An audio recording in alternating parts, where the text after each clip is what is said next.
everybody. Welcome back, or welcome to As It Goes. If you're new here, I'm Lydia, the founder of Reself. We're all just figuring it out as it goes. Conversations help us along the way. And today's conversation with Jules Bonasera, the founder and creator of Conscious Conversations, the card game, is exactly this. A philosophical, curious conversation and exploration of life and its many dimensions and questions that it evokes within us. Plus, we riff on a few questions from the deck. So, join us in the fun. At one point, we talk about presence, and Jules's experience and description of being fully present emphasizes why this is our theme for Recalibrate this month. You can check out the link in the show notes to learn more, access the Reself Presence Guide, and join our bi-weekly virtual circles. As I'm recording this, we just had our first virtual circle last night, and it was incredible to hear the ways in which everyone was looking forward to empowering their presence and fueling more present moments throughout the day, because at the end of the day, life is just a string of well-lived, well-enjoyed moments. And the foundation of that, the enabling of that, is our presence. The present moment is where life is happening, is where heaven on earth exists and can exist, and it all depends on our level of presence and perspective. So without further ado, dive in with us as we go deep. Jules, thank you so much for joining us and on this lovely conscious conversation, pun intended. Yes, thank you for having me.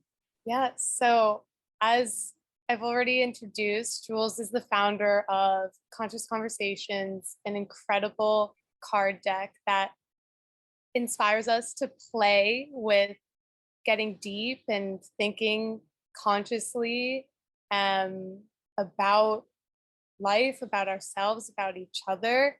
How did you come up with this card game? What inspired it?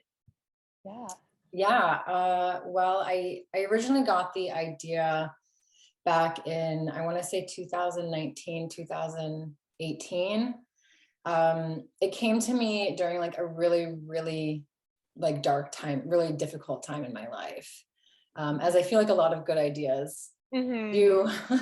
The more people I talk to, the more I realize that like the dark times actually are like a fertile ground for growth and evolution to come about, which is really interesting. It's something that I've learned through that process. But at that time, my husband and I were going through.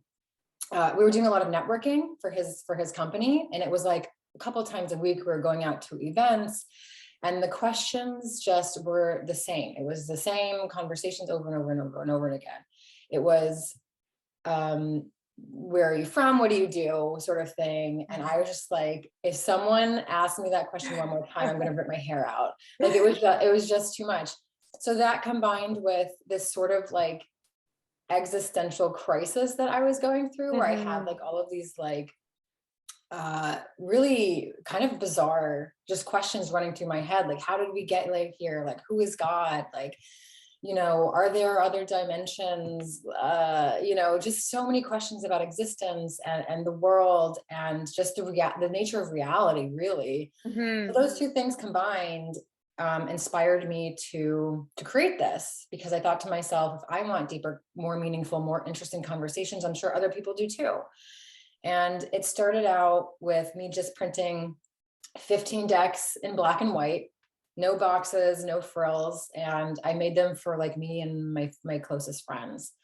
And, they started playing with their friends, and their friends were asking for a copy of the deck. And then their friends were asking for a copy of the deck. And I think pretty soon I had sold probably like 300 or 400 decks, like just by word of mouth.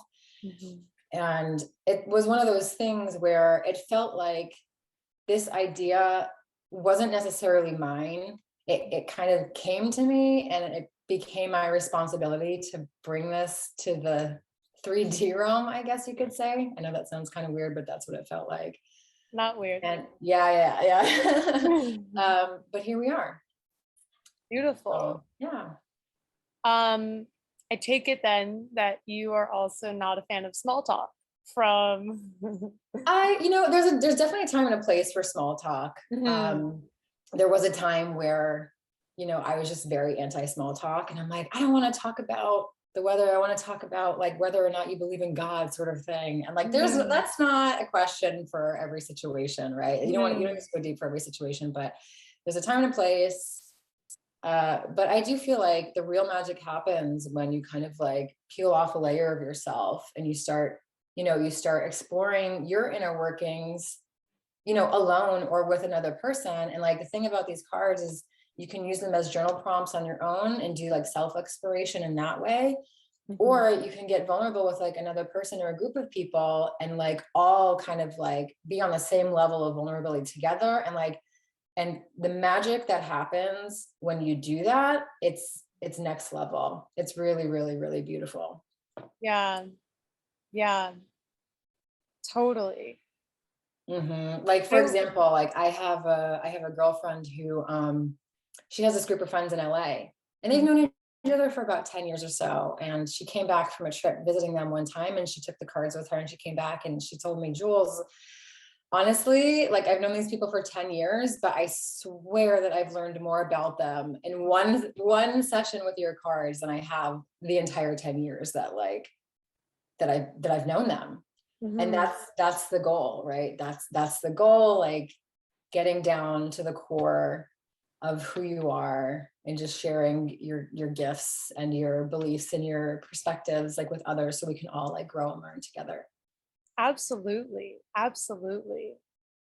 Yeah, I think first I love the idea of using the cards themselves as journal prompts and alone, because I think, I've said this so much in our conversations here, but we can only meet each other as deeply as we've met ourselves. Yeah. And so I love that invitation to use the cards with ourselves, ask those questions.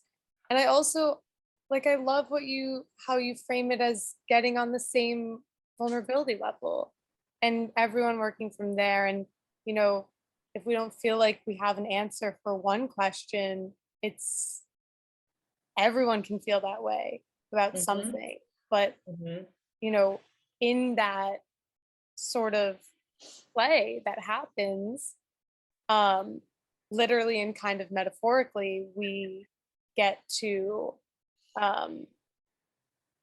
we really get to, I think, experience not only the surprise of our own wisdom and our own answers, but also, I mean, as your friend so succinctly pointed out, our friends, our family that we've known our whole lives or for decades, and we've never talked about those things. Yeah. And if you think about it, like, our thoughts are kind of like the same repetitive thoughts on a daily basis. So you're not really kind of you're not really like, your mind just, it wants to keep you safe. It wants to keep you comfortable, I guess. So the thoughts are kind of on repeat. And I feel like introducing questions that really make you think, you get to break up that pattern a little bit and kind of like create new pathways in your brain that help you kind of discover different parts of yourself. That's something that I've really loved the most about this, like playing with other people, is I'll hear different, like I'll ask them a question and they'll give me an answer that I'm like, I would never in a million years think of that. I actually played one of these questions with a physicist. Cool. And the question was, do you believe in other dimensions? And he's like, absolutely. And here's why: X plus Y, Z, the mathematical equation for why there's other dimensions, and et cetera, et cetera, et cetera. I didn't understand half of what he was saying, but the fact that he was like so passionate about it, and it made me really want to dive deeper into that. And so I did, and I never would have thought of that like otherwise. And I feel really grateful for people kind of opening themselves up and sharing with me. Absolutely.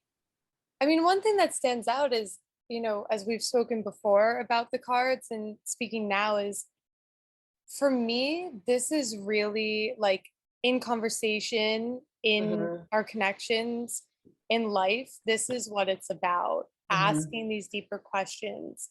Um, one of the questions that Jules and I are going to play some of the game, a few Mm-hmm. questions we have pulled, and one of them that we weren't going to do that's coming up in my mind right now is, what is what's something we don't understand about life, or Yeah, about what doesn't make sense to you in life? yeah. And to me, I can never imagine going through life not asking these questions. Yeah. Like, to go through life without wondering what life is, without um questioning, exploring ourselves deeper, the world deeper. Why am I really here? Is it really to work a 9 to 5? Like, what's the point? What is society telling me versus what is my heart telling me? These are the questions we have to ask ourselves, I think, to get to the fulfilling, authentic, conscious life. That's the point. Yeah.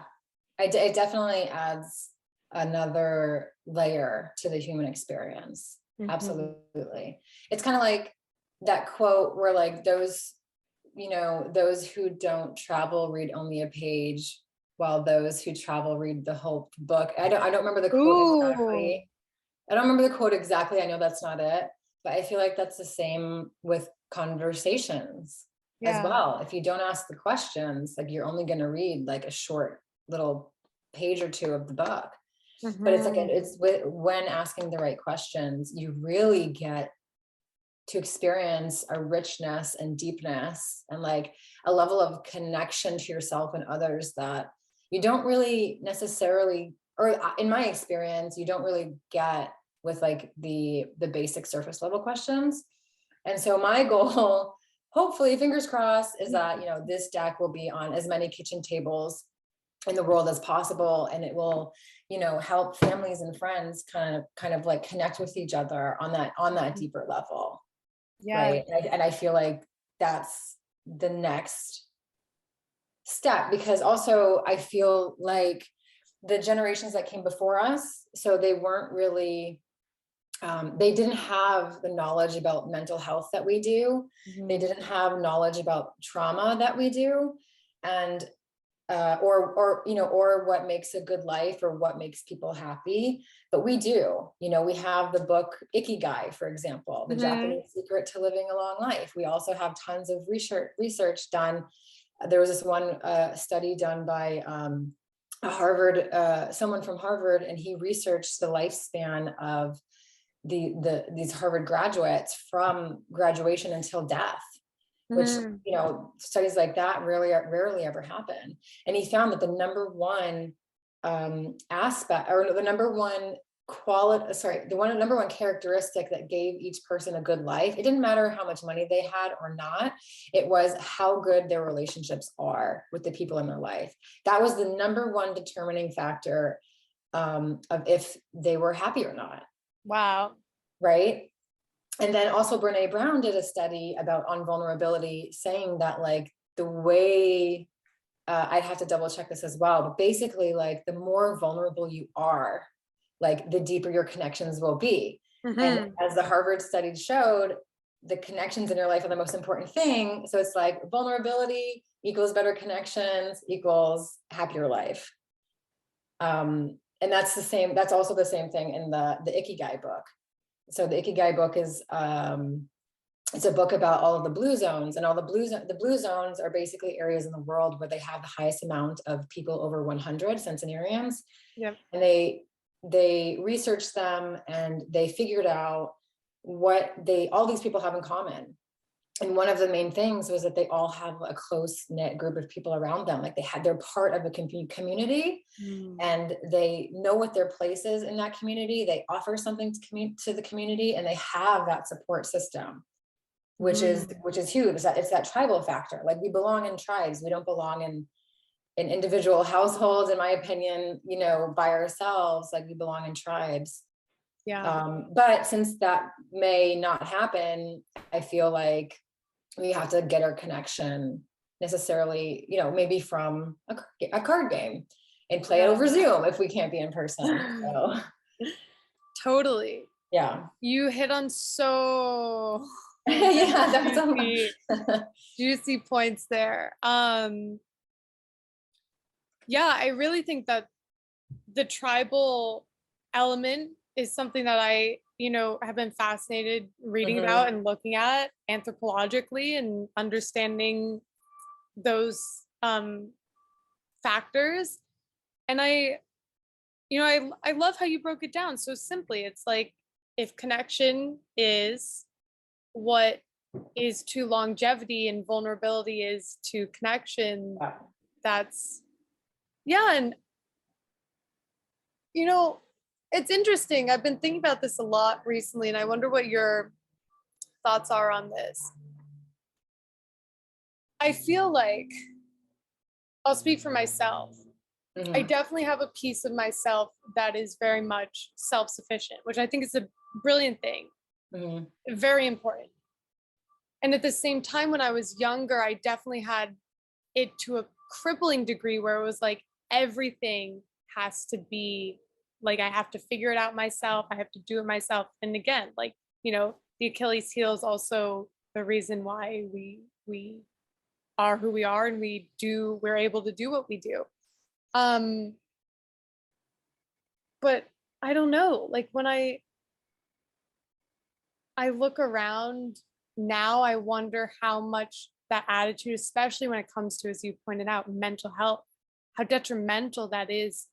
Obviously, I would hope it's obvious, to keep such suffering and struggle to ourselves. And when we look at tribally, as you said, the role in community that we have historically, evolutionarily had, and the support of community in the well-being of individuals, and individuals in the well-being of the tribe, it's all interlinked. And it's unfortunate that today we live as such islands, and yet, I mean, it's the classic irony that we're so connected and so disconnected.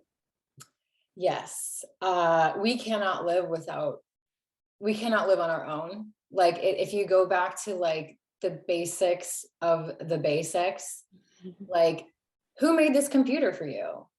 Where did our food come from? Where did anything in our life come from? We didn't make it. As simple as that, right? We need each other in a way that we don't even realize, I think. I think the sooner that we understand that we all want the same things in life. We all just want happiness and like peace, ultimately, and just to be free. I don't know why. I honestly don't know why it's some of us kind of take it to a level of greed that is just borderline evil. I don't know. But yes, I think we are definitely all interconnected, in my opinion, energetically, but also just on the basic level. Like we can't, there are things that we need that we are incapable of producing that other people's will produce. Like one of the things that I love doing is I haven't really come up with a name for it, but every time I sit down to eat, I'll do a gratitude. Like kind of like a gratitude meditation, like a thank you meditation to everybody and everything that helped produce this meal. I do that too. Oh my God, that's amazing. Yeah, it's super powerful, isn't it? Yes. So yeah, it's super powerful. So I'll sit down and you do that 2-3 times a day, and you just keep reminding yourself, you're like, wow, I am so grateful for these other people that I've actually never met, but they provided this incredible sustenance and nutrients and this delicious meal for me. And thank you so much. Like I'll start with thanking the sun and the rain and the soil and the little critters that help kind of like keep the soil healthy. And then I'll thank the farmers who farmed the vegetables and the produce and everything else. And then I think the truck drivers who bring the Yeah. food to the grocery, like everything in between. And you get to about probably, I would say at least like 10 to 20 people. Plus, then if you want to really get into it, you think the people who produce the truck, you think the people, whatever, who, if you want to go wild with it. Yeah, we're connected and we support each other every day, and we just don't realize it. We just don't realize it. And I think that if we just took a few minutes a day to understand kind of like what I just said, how much we really lean on each other, I don't know, maybe it would change the world, maybe not. I would hope so, but Totally. Oh, I think it makes such a difference. And I love how that's kind of the base level of understanding interconnectedness that you highlight, because obviously, like you said, energetically too, we've talked about that on the podcast. We have a whole conversation, oneness and experiencing ourselves as oneness, but it's also not that complex as you so simply highlighted. And sitting with that piece too, when we can see the tangible productions of interconnectedness, and taking the time to appreciate what that really means and looks like, it's really beautiful and powerful. It's a nice reminder, for sure. The thing is, though, is I feel like like what Reself is trying to do is trying to make these sorts of things a daily habit, right? Which is so beautiful that that you created a platform like that to help people kind of create these daily habits that bring themselves, that make people or remind people of how to come back to themselves, how to create more positive energy in their life, how to do these actually very simple things that create a world of change in their daily lives. And honest to God, it only takes like 10 to 15 minutes a day in the morning. It doesn't have to be like this wild 2-hour, process every day. And I think a lot of people feel like that it kind of does. And so they're like, ooh, like, I don't have time to do this like whole like ritual in the morning or whatever. And I'm like, really, you just have to kind of like be grateful for your coffee in the morning and where it came from. And that's a spiritual practice. Yes, absolutely. It's as simple as that.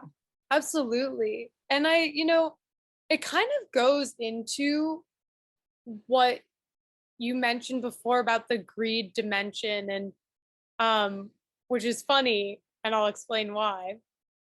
But it really is like the difference. We'll stick with, because I love this, we'll stick with the food gratitude, going through the process of how that food got to our plate.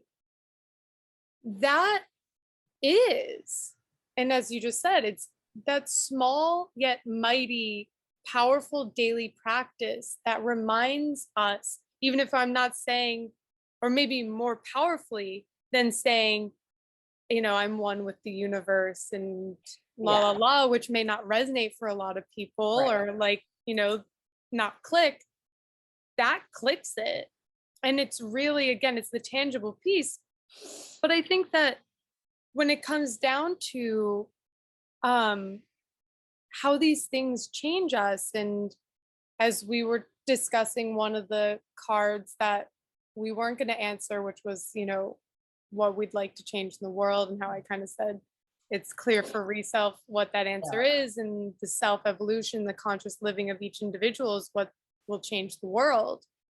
I really, because I'm right there with you, greed really bothers me, as I'm sure it bothers a lot of people, and especially as the divide gets worse and worse. But I think that when we break down psychologically and animalistically sort of why greed exists, and we look at, I think there's such a direct link between unconsciousness of actions of self and greed, because of the way that, especially in Western culture, success is framed and well-being sort of to speak, survival is framed, accumulate for the self, and that sort of individualistic mindset that I really think comes from the survival mechanism and like from childhood wounding. Like I think there's so much psychology behind it, and but it's not even to point the finger at like 10 different individuals, so to speak.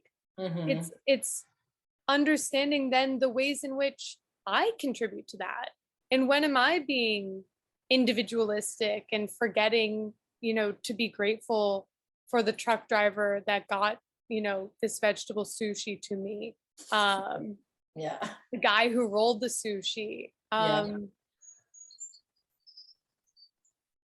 I think it's also important to not be too hard on yourself, because we are all flawed humans. Totally. At the same time. So it's like, you got to find that balance between, understanding where your limits are as a human, and then also understanding where you can do better.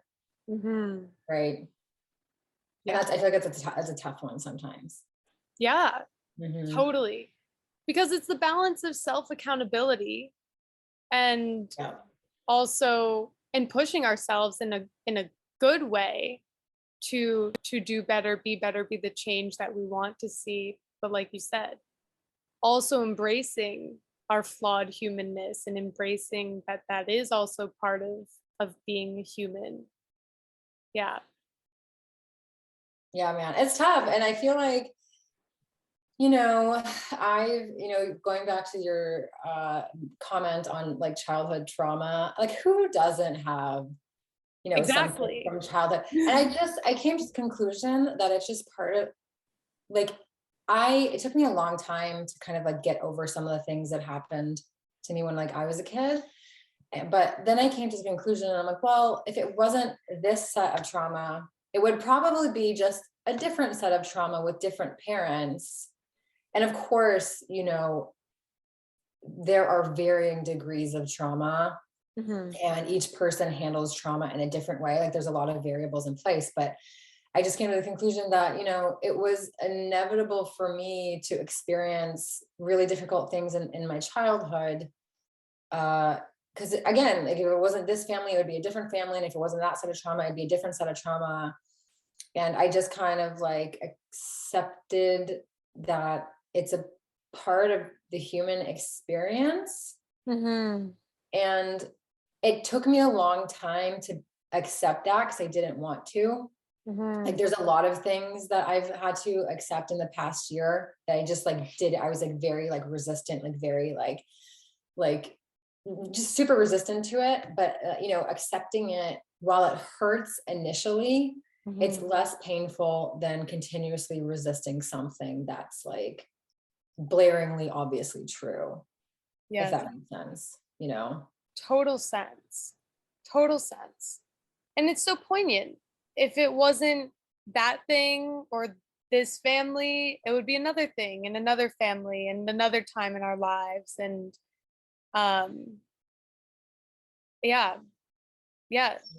it's a tough thing to accept, because I feel like a lot of people kind of idealize the path not taken.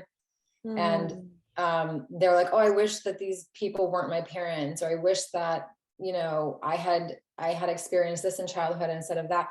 And I feel like a lot of the times it's we're just kind of like looking at the other path with rosy colored glasses, not really understanding that like whatever path we go on, there's going to be challenges, and there's going to be difficult stuff to deal with. And again, like I'm not minimizing the effects of trauma, and I'm not saying that like trauma is okay, or that like emotional abuse or anything like that's okay. Right. I'm not saying that at all, but I am saying that like people are doing, I think a lot of the times people are doing the best that they can. Yes. And even sometimes the best, that's what I came to the conclusion with both of my parents. I'm like, they did the best that they could with the skill sets and the knowledge that they had at the time. And that's all, like, that's what else can you ask for? Yeah. Right. Totally. It's interesting too, like along that same lines, one of the things that, we talk about in our mindset workshop, and especially we've been discussing in the live groups that we have around the workshop is um, really clearly, you get this, but why and how, but why it's so important to reframe our understandings of our past experiences. Because, for me, looking at a lot of sort of little t and big T traumas in my life, one thing that I kind of notice, especially from younger experiences, it's like this is kind of a 6-year-old's thinking about what happened. And that's what happens is we form beliefs and understandings about the experiences that may not necessarily be accurate reflections of what happened. Like you said, being, an older, mature adult, we can kind of say they did the best they could with what they had. But as a 6-year-old, that's not how that's feeling at all. Yeah. And the beauty of being an adult, the beauty of being a mature, grown human is that we can parent ourselves and also be that child and create that inner dynamic that best serves us, and also can go back and best serve those experiences, because in that sense they do still live in us so long as they're unaddressed. Well, there is kind of like a part in us that gets stuck at the age that when the trauma happened. Yes. Right. And that's really fascinating. Generational trauma is extremely fascinating, like how that works. Like I remember, yeah, anyway, that's a whole story from another time. I was just going to talk about this time, like the first time I ever took mushrooms, and like a tree told me that about generational trauma for the first time. And Wait, I had no share idea if you want. I was, okay. I'll make it quick, but yeah, I was like 20. I was like in mid 20s. I forget exactly what age, like maybe mid to late 20s. And it was the first time I'd ever taken mushrooms. Not and we went down to Big Sur, which is this beautiful, this beautiful place on the coast of California. And we went camping and we did like a whole ritual. It was like me, my husband, our friend, I'm not going to say his name, but he was a medical doctor and he was very well versed in psychedelics, so I like trusted him with that. And then his girlfriend, and so it was the four of us down there. And at some point, it's like 2 hours in, I'm like seeing all the things, experiencing all the things, and then I laid down next to this tree and I asked the tree, I'm like, okay, tree, like tell me what I need to know, sort of thing. And like one of the things that I wanted to understand was why I was so terrified of like becoming a parent and like having kids. And so that was kind of one of the reasons why I decided to do the journey itself. So I laid up in the tree. I mean, it sounds wild, but like whatever.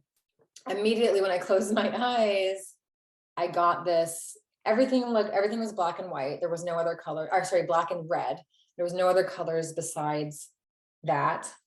And I saw this like slithering snake for the first few seconds. And I was like, oh, interesting. Okay. And then the next image that I got it was like this unborn baby. It was like this unborn human fetus. And it was like traumatized, and it was like kind of sick. It was sick ultimately.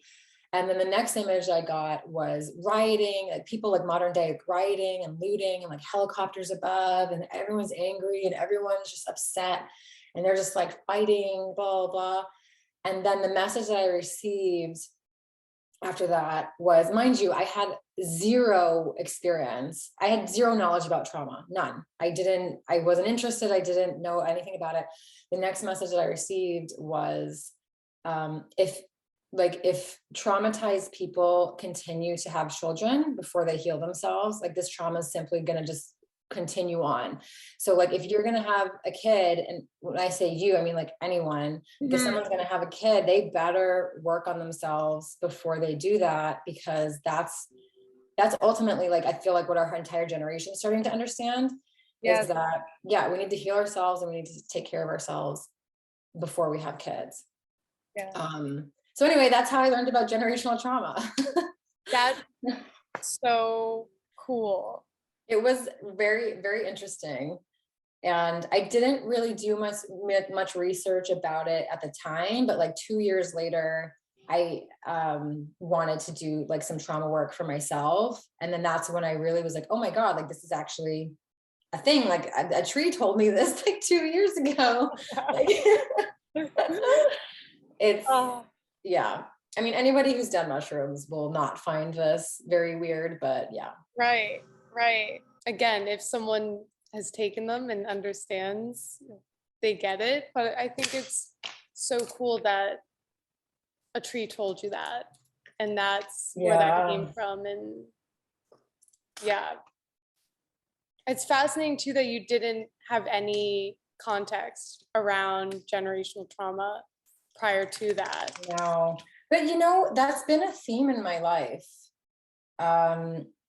It's really been like actually a big theme in my life. Like these things will just kind of pop up for me and I'll be like, and I'll have to figure it out afterwards. Like I don't go like looking for experiences. They just kind of, well, I suppose with the mushrooms, you could say I was like looking for an experience. That's fair. But I didn't know anything about trauma, but I feel like this is actually a good, maybe potential segue to go into the book question. Yeah, let's do it. The question that we picked was, what book has inspired you the most and why? And so this goes back to me not, just having kind of things sort of happen without really any like context. So I'll start off with saying like the book that has inspired me the most is two, but like the number one is The Power of Now. The number two is The Four Agreements. That one really helped me understand, like I was saying earlier, it really helped me understand that my parents were doing their best with what they had and they literally didn't have anything else to give. And so I was like, okay, like that helps me feel better, right? They didn't have anything. I was asking for something that they didn't have to give. But The Power of Now, it literally caused a shift in me that was so profound. It's what the gurus call experiencing nirvana or experiencing an awakening or experiencing like a kundalini rising. Like there's, different people call it different things. But the story of how this book came into my life and the journey that this book has taken with me is, I think, really fascinating. I received this book from a friend of mine, freshman year of college. So like I was like 18 and I had no interest in anything but partying and boys. So he gives me this book and I'm like, that's really sweet, but like, I'm probably never going to read this. I'm not really spiritual, but thanks. But, I did keep the book with me for the next, like probably 6-7 years. Like I had lived in New York, I had lived in Spain, I had lived in Israel. And I always kept the book with me because I just thought it was such a nice gift. And this person who had given it to me, he meant a lot to me. And so I don't know, I just kept it with me. It just always, but I never opened it. And then it was the end of 2011. I had been in Israel for like a year and a half at this point, like a year maybe. And I told my husband, I'm like, I'm really struggling here. Like my depression's like really high right now. I need to go back to New York and kind of like get my mojo back because the culture shock was difficult and the language barrier was difficult and everything just felt hard. I'm like, I need to go back to New York and just feel like myself again. And I get back to New York and I'm like freaking sad in New York too. And so it was this aha moment of like, okay, Jules, like, let's think about this. Like you were sad in Spain, you were sad in New York, you were sad in Israel. What's the common denominator here? And I think I was about 25 when I had this realization. And that that led me down kind of like a path of like trying to understand, like, okay, like I get that my brain is doing this, like how do I help myself, right? Mm. And I moved back, we moved back to Israel after this. It's 2012. And I keep, this is the first time that I've ever experienced something like this. I keep getting this like nudge, like this like little like nudge on the shoulder, like it's time to read the book, Jules. Like read the book, read the book, read the book. I think like 2 months go past, and I'm like, all right, you know, I'll read it. And I'm reading it. It's April 2012. It's the first 40 pages, and I close the book, and I'm like, holy shit. This book, I feel like I have been waiting my whole life to read this book. And the one sentence that got me so deeply was, you know, we all know it by now. It's, you know, if you're depressed, you're living in the past. If you're anxious, you're living in the future. And the only time that you can feel peace is in the present moment, right? That's where the magic is. That's where the joy and happiness and peace live. And I just literally blew my mind so hard that when I closed this book, no joke, all of the thoughts in my mind just completely stopped. I was 110% in the present moment. There was no chatter. There was no inner dialogue. It was just, I was pure experiencing to the purest degree that you can. And everything had this like energy to it. And I'm like, has this always been like this? How have I missed this before? And it was fascinating. And then we went on this trip to the north of Israel, and we went like cliff jumping, and just everything was alive, and everything, it was like I was seeing, it sounds super cliche, but I was seeing everything with completely new eyes. Yeah. And I feel like, and I hate this term, like vibrating at such a high level, but I do think that's kind of what was happening. Like my energy had shifted to such a degree that I was just able to kind of like experience things on such a high, like pure level, I guess. And for the next 24 hours, like literally not a single thought passed through my mind. It was just like taking it in, like in all its purity and all its realness without me judging it. So anyway, we get back to the house later that day, and I'm in the shower, and I have this beautiful song playing in the background. And I'm just 110% like fully focused on how my skin feels with this hot water. And I'm like on cloud 9. Like, I'm like, this is great. Like, and then, you know, then at one point I close my eyes, and then I open them, and just everything changed. Like everything changed. Like my life changed in a nanosecond. Within literally half a second, I got this like download of information of basically, now mind you, I was like almost 0% spiritual before this happened. Like I thought like people who are spiritual were kind of weird, but like I had this download. Yeah, I thought, so the information that I received almost like instantaneously was God is real. It was the most profound love like I had ever experienced in my life. Like it cut so many mental cords for me. I knew that everything was made up of vibrating energy, and that we were all connected energetically. I also knew that we were souls, and that we were eternal, and that we were just here in these bodies for a short time, and that we don't ever really die. And I literally I could dip my toe into eternity. Like I felt like I had no beginning and no end. And it was absolutely fucking wild. And I wish everyone could experience it. And I stayed, I stayed in that state for like that super high level state for probably 2 hours, where I'm just like just kind of I'm not knowing what's happening, but like super happy that it's happening. Yeah. And then I came back down to probably like 90%. I feel like from day to day now, I'm probably at 40%. It's like I'm like in a very different vibration now. But like if nirvana or that awakening experience was like 100%, I was probably at like 95 for the next year. Wow. It was the most beautiful year of my life. And obviously, you can't have an experience like that and like not be interested in the spiritual side of life. Totally. It kind of comes with the territory.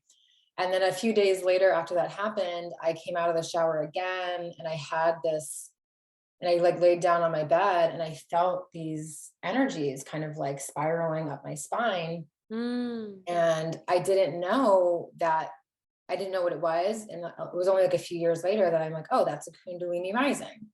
I had no idea. Right. So that's Power of Now, definitely one of the books that changed my life. Wow. I've never heard someone, the amount of times I've talked about that book, and I've never heard someone. It's not a common experience, but at the end of the book, I've read that book a few times, and I guess like on the back page or like it's like warning, like this, like legit warning, like this could cause a spiritual awakening in some people. Like I was like, oh, okay, like cool. But I do think that for me, I had to understand that my suffering was coming from the inside first. Like that was a prerequisite to reading this book for me. If I didn't understand that, then I don't think the book would have hit me as deeply. Okay. Yeah. Totally. You get what I'm saying? 100%. Yeah. I love, and I always believe this, and I have this same experience because I am a pre-purchaser of many books and my queue physically stacks up. But when the time is right, the book, it's there. It's like clear. And I love that you were carrying that book around for so many years. And did you have that experience afterwards where you were like, well, actually, okay, interesting. Did you have an experience afterwards where you're like, God, I wish I read this earlier? Or you were like, this was the perfect time. There was no other time. I don't like, I clearly understood that the sequence of events had to happen in a certain way. Yeah. No, I never had that thought where, oh, I wish this had happened earlier for me, because honestly, I was in my mid-20s. And I feel like that's pretty young to have an experience like that. And like the majority of the population will never have an experience like that. So I just was like, thank you, universe. Thank you, God, for this incredible gift. Yeah. Like, I don't know why I got the gift or why I received this. I really do think of it as like a gift. But I'm trying now to kind of figure out how to get back there, and then hopefully one day, teach other people so that they can experience the same thing. Because I feel like if everyone experienced this in the world and they understood that we were literally all connected energetically, as science is starting to prove, maybe it would make a difference. Maybe it would, maybe not, but maybe, 100. I'm a believer. 100%. It would and will make a difference, because I truly think that's, I mean, individually we can feel like that's what else is there where else is there to go? Like, we can run away to Mars, but our suffering's going to follow us there. If we don't start doing what, at least 2,000, 3,000 years worth of ancient texts and philosophies have been like prodding us to do, that's the solution. And we feel it as individuals when we have that instantaneous flash of nirvana, or whatever we want to label it or call it. I'm curious, is there anything from that time that you've identified either as sort of a practice or something that you do now or have done over the years that kind of brings you back to that place? We kind of talked about this when we spoke Yeah. the other week. Yes, kind of. So I will basically do a meditation where I put myself in, I'll visualize that whole experience all over again. I'll go into what I was smelling, the scents that were around me, what I was feeling, like what I was wearing, what I was seeing, like all that. I just really tap into the five senses. And quite often I won't get to that same level, but I'll get to a level of gratitude where I'm like crying and just tears of joy. And to know that's possible, it just gives me a lot of hope on days where it's just tough. It's just, it's just a tough time. But yeah, so that's what I do. And I try to do the gratitude meditations as much as I can. But those didn't start until years later. Honestly. Like I didn't know at the time, like I wasn't familiar with meditation. I wasn't familiar with how to create, I guess, internal happiness and how to keep it. Those things I only started doing once that kind of like magic started wearing off, I guess. Which was oddly enough, it started wearing off once I moved back to the States. Interesting. Yeah, I do think there's a very special energy in Israel, though. Like so much has happened there. There's so many religious ties to that country. And I remember the first time that I landed in Israel back in like 2010, I just immediately felt something really unique and just warm there, I suppose. I know it's like a controversial country, but for me, that land is one of the most magical places in the world, like for real. But yeah, back to your question. So yeah, meditation, like meditations that came later. That's what I do to get back to it. Got it. Yeah. I'm trying to think of when I visited Israel when I was studying in Italy while I was in college.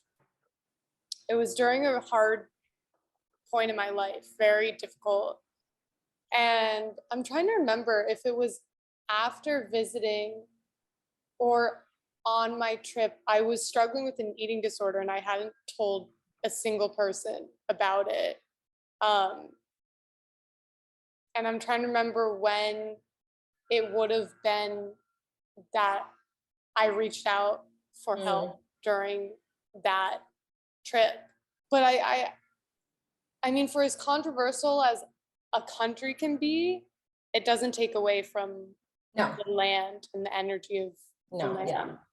And 100%. And I do think that there are like just places in the world that it just has that energy. It just has it. Like the Jordan River. I think that's where Jesus got baptized. Okay. Don't come at me if I'm wrong, but I think that's where he got baptized. One of my favorite places ever. Like a lot of the meditations and visualizations that I do to kind of like go to my happy place, so to speak, is there on the Jordan River. And I'm like, I feel like there's a reason for it. I don't know, but I don't know. I feel like there's just places that just resonate with each other, with people individually. Totally. Right. Totally. And I think that goes to your point too, when you were talking about, not really considering the spiritual side of life prior to reading The Power Now and this awakening that you had. I think it's interesting. And I think about it sort of philosophically. And when we look like historically at the secularization of countries and politics, government, but also the movement away from dogmatic religions that we're seeing. But I think we're losing the spiritual dimension that is being human and being alive on Earth. I think that there's a lot of, yeah, I mean, like, I think there's a lot of turmoil on Earth right now, right? Like a lot of us are just kind of don't really know what's going on and we're scared. I do, and then I ask myself, okay, is it just because, we have internet now and we can see everything that's going on all the time? Because if I look outside my door, it's great. It's peaceful, it's beautiful. There's a mom walking her baby. Right. There's someone holding a door for someone else. I mean, there are great, good things happening all around me, I guess. But like when I go on my phone, it's like war in Ukraine, shooting here, all these things. I'm wondering to myself, I'm like, okay, has these things just always existed throughout history? And we're just kind of like, triggering ourselves over and over again because we have access to it all day long. You know what I mean? And I think that's the case. I think that, we've had war and struggle since the beginning of time. Yeah. And just now we're just like, everything we see is like in our face, I guess. Totally. But I do think that with that, there are definitely a lot of people, like I have a lot of people that I've been lucky enough to call friends, that their mission is to bring as much kind of light and hope and positivity to the world as we can. And that gives me hope. That gives me hope. There are definitely still people like fighting for the future, right? Yes. Yeah. Yeah. Because it's interesting that you bring up hope, because I feel like without it, there's nothing, in my opinion. 100%. And I was just talking to a friend about this the other day. The sort of hopelessness that we have, I think, collectively, and I believe that it's absolutely related to what you're speaking about, seeing the strife and the suffering that has sort of always existed, but if it's not right in front of you, you didn't necessarily see it, or if you didn't read about it in the newspaper, you didn't know about it. There's so many pros and cons to everything about everything, right? But the helplessness that comes from it and the hopelessness, I think, is the most in need of our attention, and creating those ways to highlight the beauty. First of all, in our own lives, put our phone down, look outside, see the beauty that's around you, ground in that. And, I think there's so much to it, in the shouldering of responsibility that exists in the world that we live in the times that we're in is real, and the responsibility is real.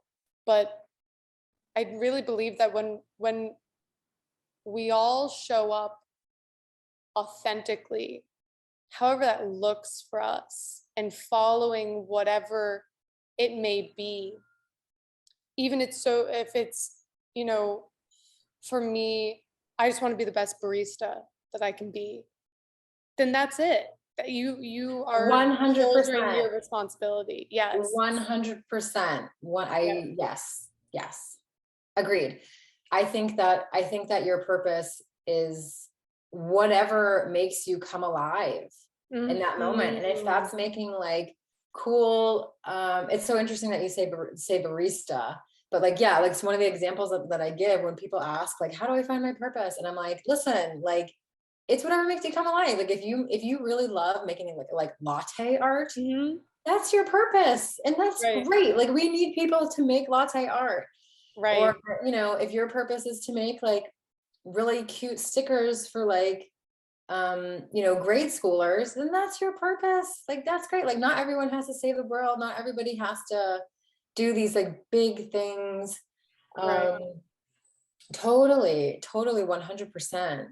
I used to think that philanthropy had to be this like big to do. Like I used to think that you needed millions and millions of dollars to do philanthropy and to really make a difference. But like I'm really learning that the real difference comes in like one-on-one interactions, or like very small intimate interactions. Like that's where the change really happens.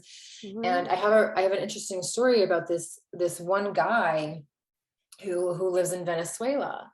So I have a friend, his name is Robert, who lives in Venezuela. Him and I became friends during my kind of like dark night of the soul sort of thing. Like he was going through something, I was going through something. And then you have these Facebook groups where people try to kind of like collaborate on solutions and try to fix whatever's going on, right? And so I found him, and I started talking, and he told me about his life in Venezuela. And he was like this 18-year-old kid who's like trying to make money to support his family. And he was telling me all about the civil war that's going on, and how like MDs, like medical doctors, are making $150 a month. Like it's just like next level stuff. So I'm like, okay, like I have a proposition for you. I want you to continue kind of helping people the way that I see you helping people. Like he was basically offering anyone like a shoulder to cry on, or to talk to, or to offer advice. Like he was just being like a real like light ultimately. Yeah. And I told him, I'm like, you keep doing that, and I will like sponsor you. Like I will give you X amount of dollars like every month, and you just keep doing your thing. I think you're an incredible person. And, you know, I would love to just help you. I would love to help you. And as long as you help other people too. And he's like, yes, absolutely. And the first time that I sent funds to him, but first of all, they have next to like nothing down there. Like it's very difficult. It was very difficult for them to like get by month to month. But the first thing that he did was sent me this video of him and his mom making pasta and meatballs in their kitchen. But then there was a stack of like to-go trays in the kitchen too. So what he did is he created like 50 meals to go out into the street and to hand to people. And he was going out, and I saw these videos, but he had to hide his phone because like it could have potentially gotten stolen, because it was like a high value product. Anyways, the people digging through the trash, you know, kids kind of like wandering the streets on their own sort of thing. And he's handing out these meals, and like, I just lost it. I just lost it. Number one, because the situation was so sad, but also number two, because this guy who doesn't have much, like when he does get something, his first thing is to share it. Right. And I was just like, that's it. Like that's it right there. And it just completely changed my perspective on what it means to change the world, I guess. You know? Yeah. And I'm super grateful to him for that. That's so beautiful. Yeah. He's a beautiful human. He is a very beautiful human. Yeah. Amazing. But that's it, right? Like there was a quote by Mother Teresa that says, if you want to change the world, go home and love your family. Right? Yeah. Yeah. I think she was dead on. Totally. See, it's things like that where it just shows us there is so much hope. There is so much light in the world. I think there's a lot of people that want to do good. They just don't know how, or maybe they have the perspective like I do, that it needs to be this grand gesture for it to even matter, which I don't think is true at all.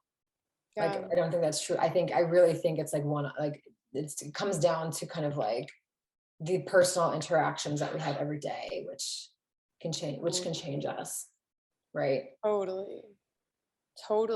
And it goes back to the cards, the questions. It's sparking those conversations with strangers, whether it's in person or online, you know,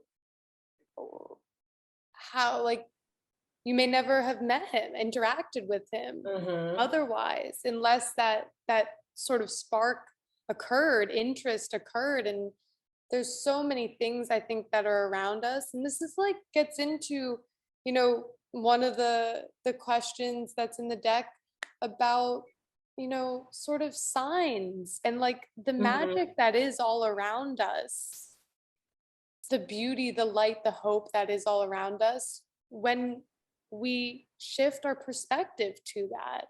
How life opens up for us when we shift our perspective to hope and we hold on to that like for dear life. Yeah. Yeah. And I think hope can really come in the most unexpected of places. Like, for example, I was at this, so they have these dinners in San Francisco called Good People Dinners. And my girlfriend Mandy brought me to one night. And I wasn't really 100% sure what to expect, but she's like, oh, this is like, you should start doing this with your cards. And I'm like, okay, let's see what's going on. And it's a dinner. I buy a ticket to it. It's at a residence, and it's usually between like 30 to 50 people. And most of them have never met. And there's like a question of the evening, and you're meant to, talk with people and open up and share. So the question was like, who was your angel? Like basically who's had a profound effect on you in a positive light. And this guy next to me told me this story that anyway, you'll hear. So he told me this story about how he got a call from his friend. Let's call her Rose. I won't use their real names, but like, so Rose calls him up, and they weren't super good friends. They were like more like acquaintances, what have you, but she lived in San Diego. He's in San Francisco, and Rose called him up, and she's like, Joe, I've been in bed for like 6 days. I'm so depressed. Like I literally don't have the will to like do anything. I'm just at my wit's end. Like, I don't really want to be here anymore. And Joe's like, okay, well, first of all, thank you for calling me. Like, I'm glad you reached out. And he's like, but I need you to do, if you want me to help you, I'm going to ask you to do 3 things. And she's like, but I can't do anything right now. And he's like, listen, it's 3 things. It's not going to be difficult. Just promise me. And she's like, okay, I'll give it a shot. Like, what do I have to lose at this point? So he's like, okay, number 1 is I want you to make yourself a meal. It could be anything. It could be Chef Boyardee. It could be a hot dog on the stove. Like, it doesn't matter. Just make something. The second thing is I want you to take a bath. And the third thing is I want you to go out and I want you to find 5 people and just give them a compliment. Make sure that it's a real compliment, but give them a compliment. And she's like, I don't know. And he's like, no, you promised me, like, you have to do this, like, please. And she's like, okay. He's like, you have 24 hours to do this. So call me like when you're done. So 24 hours goes by, she calls him back, and, he asked her how everything went. And she says, I cooked myself a meal. It wasn't very tasty. I think she cooked grilled cheese or something. I took a bath, but like, it was really boring. But then I went outside and, I found people like you had said. And the first guy I found was this guy with a sweater, and I complimented him on a sweater. And the second person I found was this woman who was, walking her baby. And I told her, wow, your baby's so beautiful. And she said, thank you. And she went about her day. And then I went into the grocery store because I wanted to get something to drink. So I went into the grocery store and I was standing in line, and the woman in front of me had the most beautiful smile I think I've ever seen. So I tapped her on the shoulder and I said, ma'am, you have the most gorgeous smile. And I just wanted to tell you that. But her reaction really confused me initially. She immediately turned away. And I think like 30 seconds, 40 seconds went by, and I was really confused. I thought maybe I had offended her. Maybe I said something wrong. I don't know. And she turns around with tears streaming down her face. And she tells me, I don't know how to thank you, because that is the most beautiful thing anyone has said to me in the past like 3 years. Wow. And she starts crying and I start crying, and we're like 2 strangers like hugging each other in the grocery checkout aisle. And we talked for like a little bit afterwards, and it felt really incredible. And he's like, wow, an amazing story. And she's like, yeah. And, I want to thank you for asking me to do that. And he's like, well, how are you feeling overall now? And she's like, I feel really plugged back in. I feel really plugged back into life, to society. And I think I want to stick around. Wow. And I just like the power of the small gesture. Can't underestimate it. No. Can't underestimate. Like, even today, like I heard that story 5 years ago and I still cry every time I hear it. Like every time I tell it. Yeah. Wow.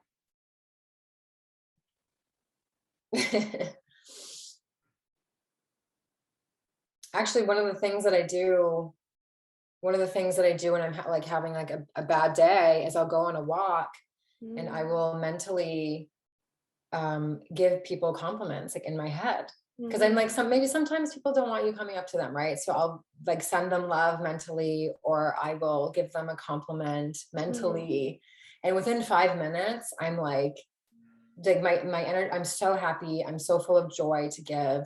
And I feel like a lot of the religions actually touch upon this. It's like the purpose of life is to be of service. Yeah. The more you're of service, the better you feel, the better others feel. And and I think that I do think a lot of the depression and anxiety comes from us being too self-focused. I think once we start thinking of others before ourselves, like that could probably help a good amount of people. Totally. Helped me. Yeah. Yeah. Oh, totally. Yeah, and it's for me, I think also one of the bigger things that I realized was like generosity, being of service, just as you said with philanthropy, it doesn't have to be this huge thing. It's in the same way of like abundance just is an abundance of resources. Abundance is abundance of nature, of trees, of food, of love, of friendship, of wisdom. And generosity can be the generosity of our kindness, our helping hand, our compliments, sincere compliments to each other. And the image and like the emotional truth of feeling plugged back in is so powerful. Yeah. And that story alone has helped me personally so much, because whenever I'm having a bad day, I always think back to that. And I'm like, you're focusing on yourself too much. That's why you feel that way. Like start offering your time and energy to other people and see how that shifts. And it's so true. Yeah. It's so true. Yeah. Yeah. But speaking of the religions and how it comes back. Yes, I was just going to transition. Beautiful. Yeah. Do it. So, okay. The question is, so you have the opportunity to meet Jesus, Buddha, or Muhammad. What do you talk about? Do you want to answer first? You go first. Okay. Mine, for the moment and for the past decade, would definitely be Buddha. And what we would talk about.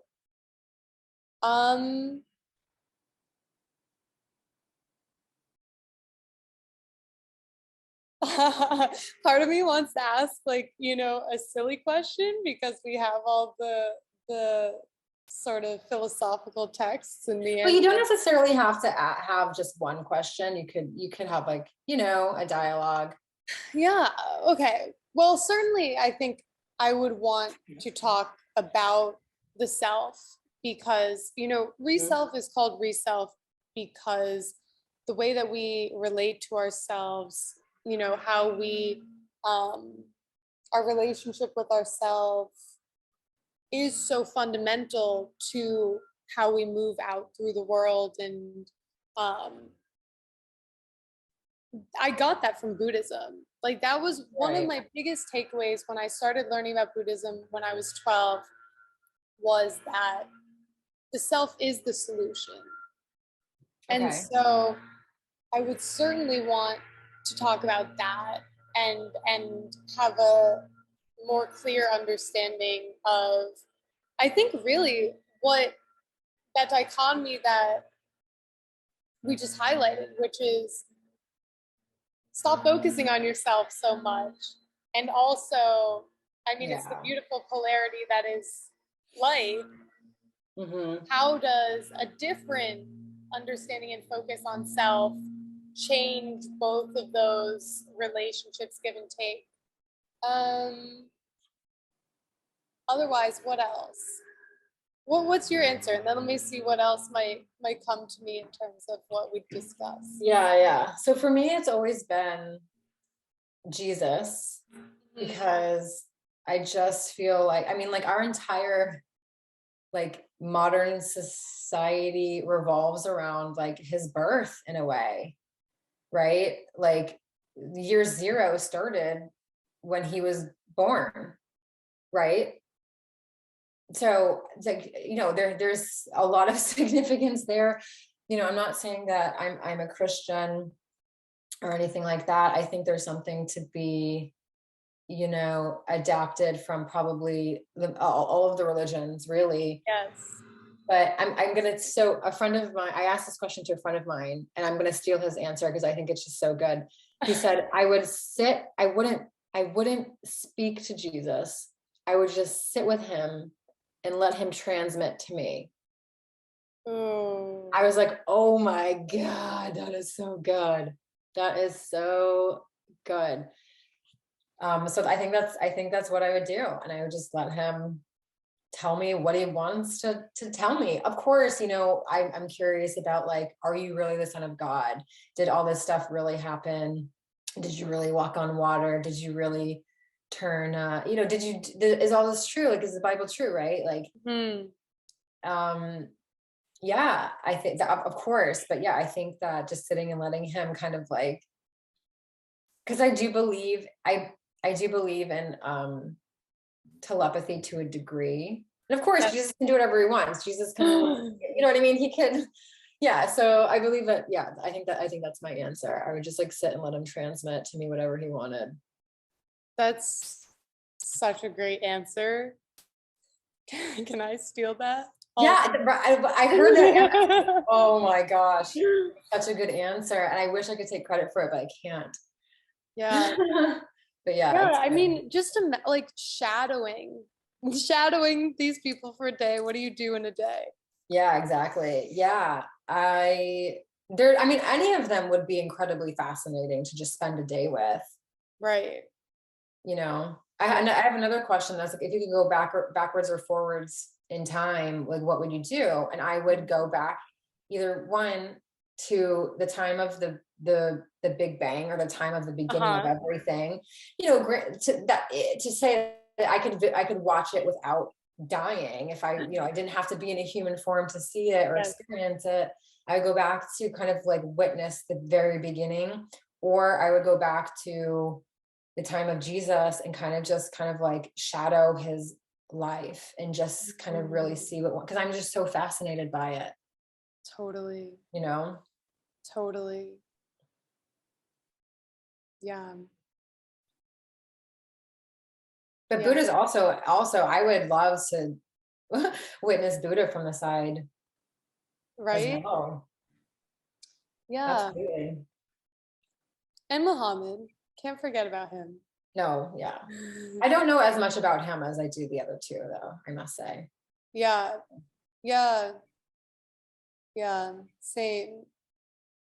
The the degree to my knowledge of Islam is definitely centered around Sufism and mysticism. Yeah. Really out of curiosity. Yeah. But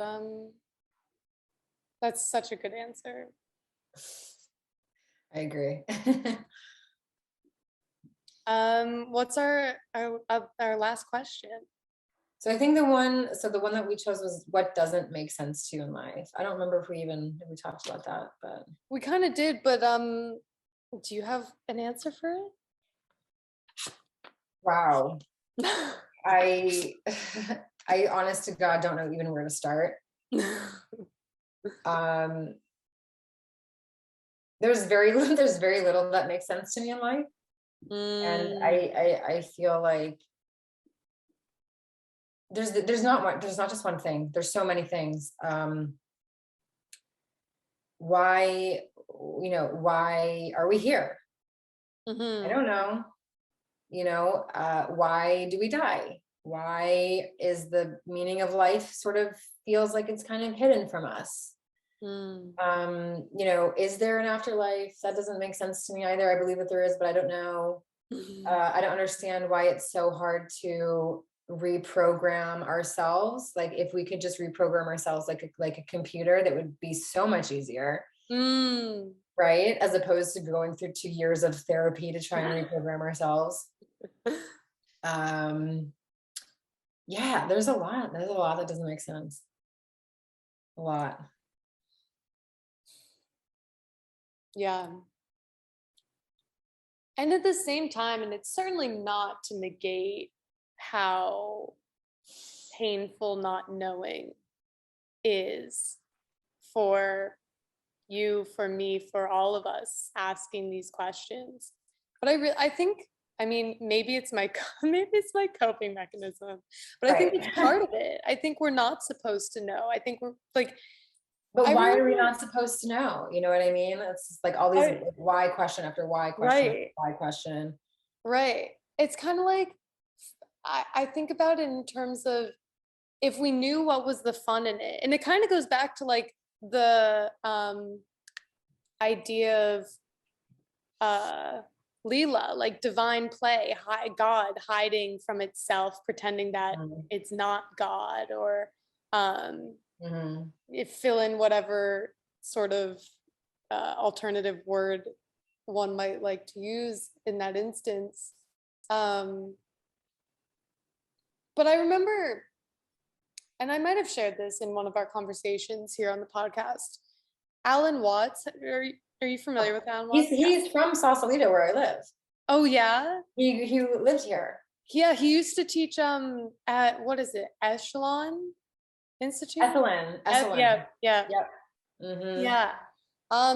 He's spoken about this, and this really resonates with me in terms of if we were to dream whatever we wanted, live the dream, so to speak, kind of like a lucid dream. Eventually, first we'd do, whatever we want, the wildest thing we can imagine. And then the next night, maybe we'd add a little challenge into it. And the next night, maybe, I don't know, we'd go swim with sharks or something where maybe we could die. And then eventually his theory is that we would end up living the exact life that we're living today, because if it was so easy, if it was all Mhm. clear, then I think that's really when I ask, then what's the point of that? Yeah. You could just say life is literally just a game. Mhm. And that is probably the truth. Yeah. We just kind of, there's a lot of speculation, or not speculation, but there's a lot of theories that we are God Yep. in human form, sort of thing. We're just like God experiencing itself. Yep. I have a hard time wrapping my head around that. Mm. But I also 100% believe that that's possible. Hmm. But it's just everything about life is just so bizarre. If you really start thinking about it, it's just like an endless, unusual, bizarre experience. There's just endless bizarreness to this whole reality. But yeah, I think that there's something to what you're saying, and it makes sense, kind of, right? As much as anything can make sense in this 3D realm. But yeah, yeah, yeah, yeah. I guess what kind of keeps me from fully grasping to that belief, Hmm. it's like, so you and I have, I know, I don't know, your whole history, but like you and I Right. have seemingly pretty good lives, pretty Right. somewhat privileged lives, Right. correct? And so I think about the people that do not have that, and they will not have that, and they just kind of have this life of struggle. Right. And I'm like, would they really pick that for themselves? Like, would they? When you consider that the poverty levels are at an all-time high, Totally. there's so much going on. And I'm like, would they? Like, would I pick that? Like, and I'm asking myself, like, would I pick that if I Mm-hmm. knew that it was just a game and I would go back to wholeness afterwards? Like, would I? Maybe if it was for a short time, maybe. Mm-hmm. But then I think about like, things like the Holocaust, or I think about just all of the other crazy, cruel things that have happened within. And I'm like, I don't know. Like, it's hard for me to imagine that all of these souls would have chosen that. Mm-hmm. You know what I mean? And Yeah, like, it's definitely. maybe that's my limited human mind, Mm-hmm. right? Right. But then it's also, I mean, exactly what you're saying. Then it gets into like, but then it's also sort of the human mind, so to speak, that's come up with the, you know, counterpiece of, oh, well, that's karma and that's the soul's choice and la la la. But also, who's to say that that's the truth? And that's also, Yeah.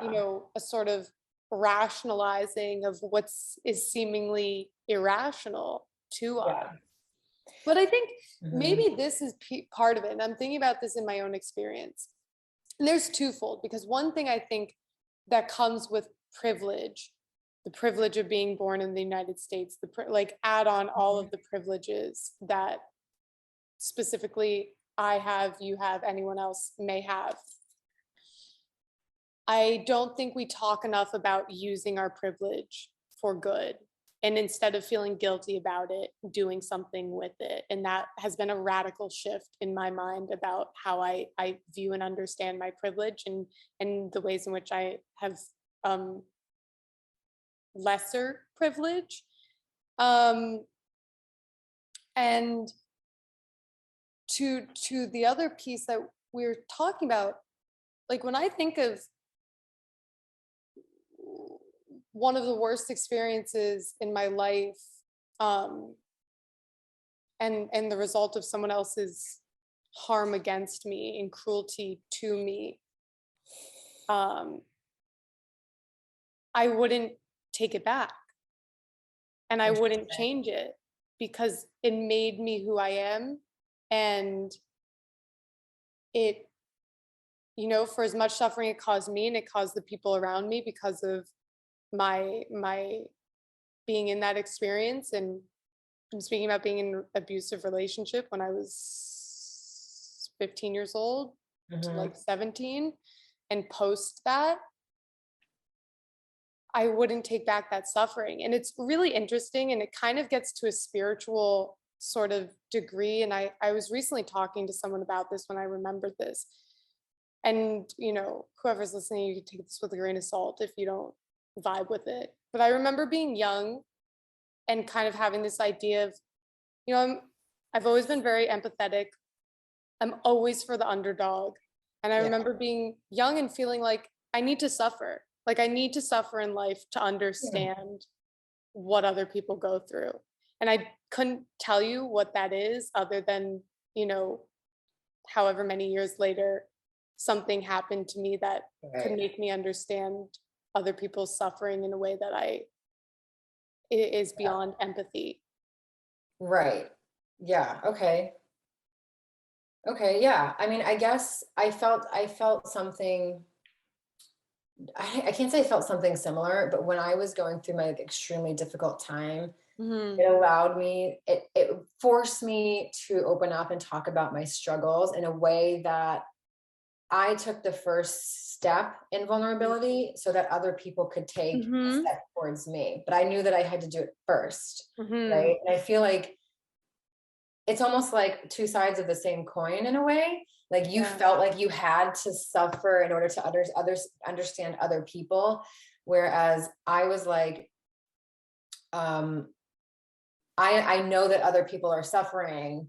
So let me walk towards Mm. them and give them like a safe space to kind of open up.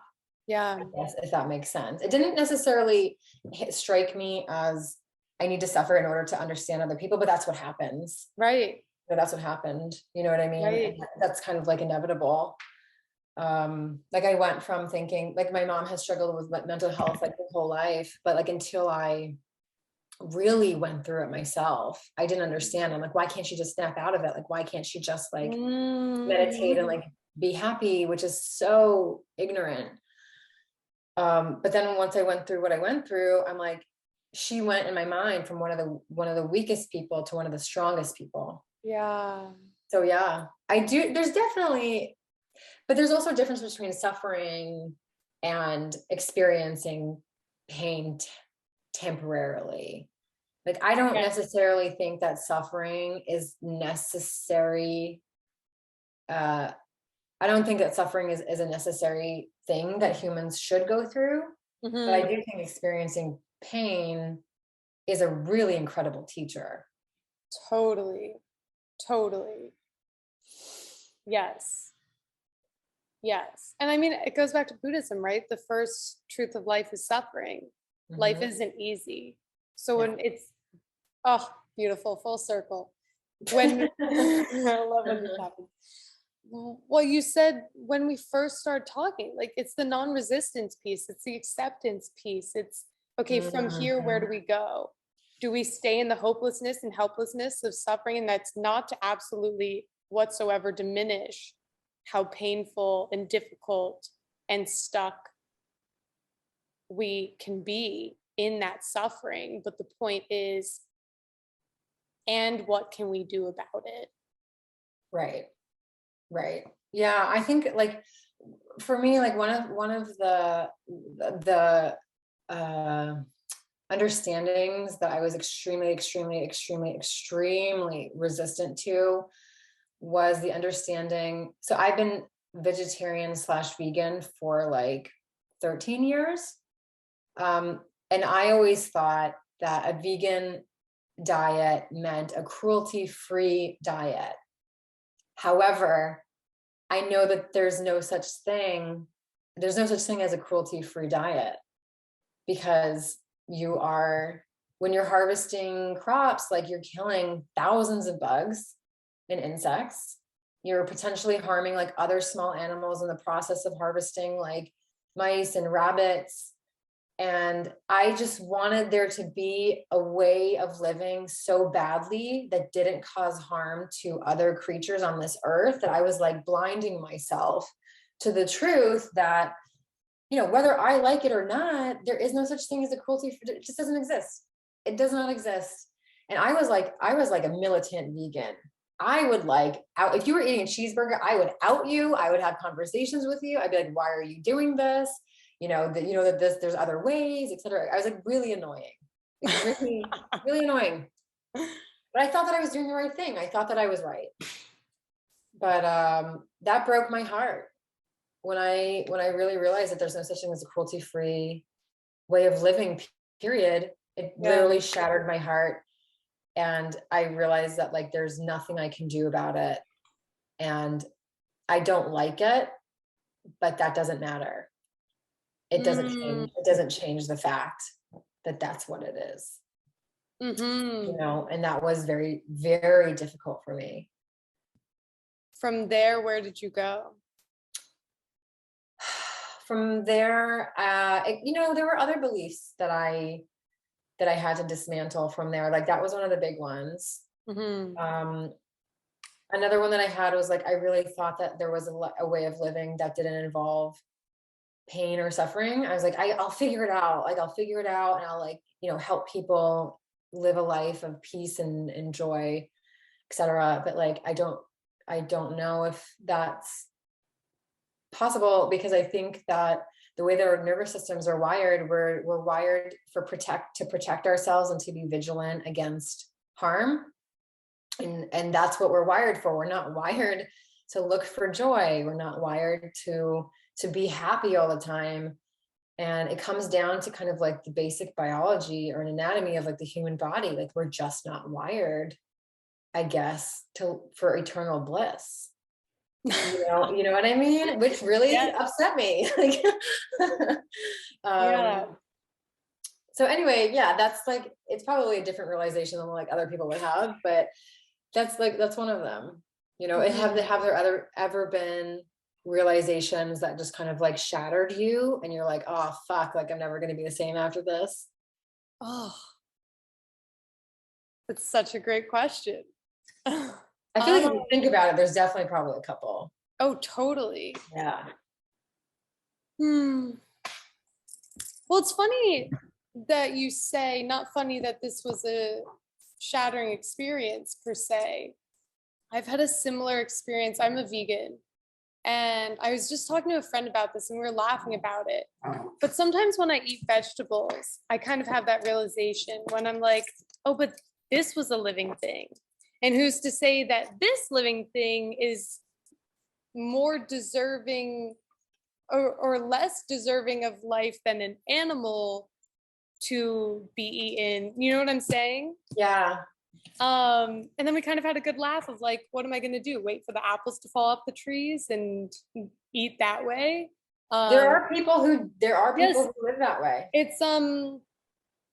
it's either Jainism or Jainism. I don't know how to say it, but I know that's part of that. Jein or J. Yeah. Okay, yeah. Yeah. I've heard of this. I don't know much about it. Yes. Yeah. Yeah. That's what I know. And so we had a good giggle about it. But it's like it's kind of the same thing. It's like what can you do? And that also goes back to exactly what you said in the beginning of our conversation, which is like you got to be compassionate with yourself and like cut yourself the break where you can, but also, I mean, to what I said, it's like push yourself to where you can and what feels comfortable with you, what resonates with you. If you know, not eating meat resonates, cool, awesome, you know. Shattering experiences. So like another one for me was realizing that I'm going to die one day. Okay. Like I feel like, you know, different people that have this realization at different points in their life. I had it when I was 30. Okay. And I'm still not like fully recovered from it, even though that's been years ago. And it would, because I had lived some with like rose-colored glasses on before this, pretty much. And death was kind of like a foreign concept to me. I'd never really had anybody super close to me pass away. So I was kind of lucky in that regard. But when it hit me like a truck. It just, and I like for months, I was like, how do I fix this? Like, how do I maneuver out of this inevitable ending? Like, how do I, and then when I realized there was no way, there is no way. It was this sense of just complete defeat, just utter despair. But I needed to go through that to come out the other side and then have that make me even more grateful for the time that I do get to be here. Totally. Right. So yes, there's a silver lining, and it may not ever I may never feel 100% okay with the facts that are presented to me throughout life, but there is a silver lining to most of them, I think. Absolutely. And it also goes back to kind of even what we were saying about childhood trauma and the rewiring of our past narrative, not necessarily and also related to traumas in our lives. But it's exactly that. It's like with the cards that we're dealt, with the facts that are handed to us, how does changing our mindset about these things and how can these things empower us to actually live fully, consciously, authentically, ask those questions, make the difficult choices.